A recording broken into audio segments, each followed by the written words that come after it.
ভয়ানক জঙ্গল, শ্বাসকষ্ট অ্যাডভেঞ্চার এবং জীবন-মৃত্যুর লড়াই।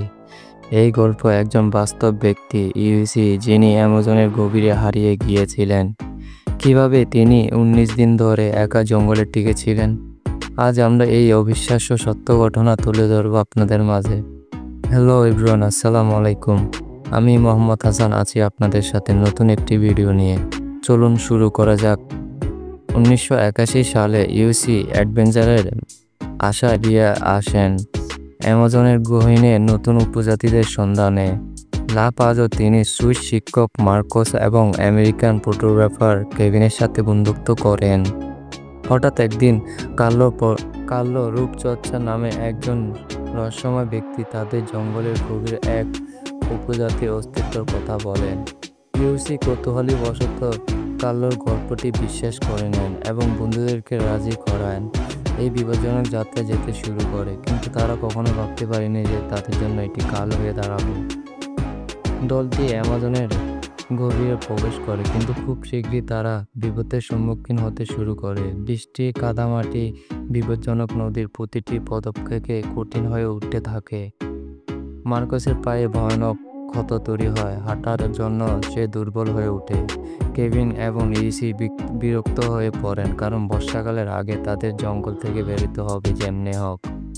কার্লো বলে তারা ফিরে যাবেন, কিন্তু কেভিন ও ইউসি নদীপথে এগিয়ে যাওয়ার সিদ্ধান্ত নেয়।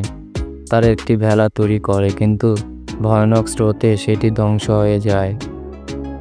ভেলা ধ্বংসর পর ইউসি কেভিনের থেকে বিচ্ছিন্ন হয়ে পড়েন। তার কাছে কোনো সরঞ্জাম বা খাবার দিক নির্দেশনা নেই বললেই চলে, শুধু গভীর জঙ্গল। সে কাঁচা ডিম খেয়ে বেঁচে থাকার চেষ্টা করে, ক্ষত থেকে পোকা বের করেন এবং জঙ্গলের ভয়ানক বাস্তবতার মুখোমুখি হয়। রাতের বেলায় সে আতঙ্ক হয়ে থাকে। রাতের বেলায় জেগুয়ারের হামলা থেকে নিজেকে রক্ষা করতে শুরু করে। ক্রমশ সে আশাহীন হয়ে পড়ে, কিন্তু জীবনের লড়াই চালিয়ে যেতে হবে।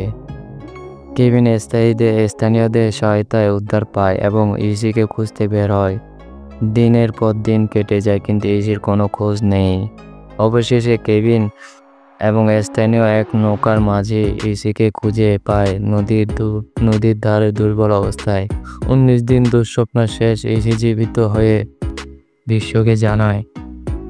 কিন্তু কার্লো এবং মার্কোসের কি হলো? তারা কখনো কি ফিরে আসেনি, নাকি তারা এই গল্পের রহস্যের সাথে মিটিয়ে গিয়েছে সারা জীবনের জন্য?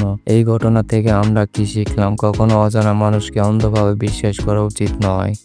জঙ্গল, প্রকৃতি এবং বেঁচে থাকার লড়াই, এই কাহিনী আমাদের সাহস ও শিক্ষা দেয়। ভিডিওটি ভালো লাগলে লাইক, শেয়ার করতে ভুলবেন না। ধন্যবাদ।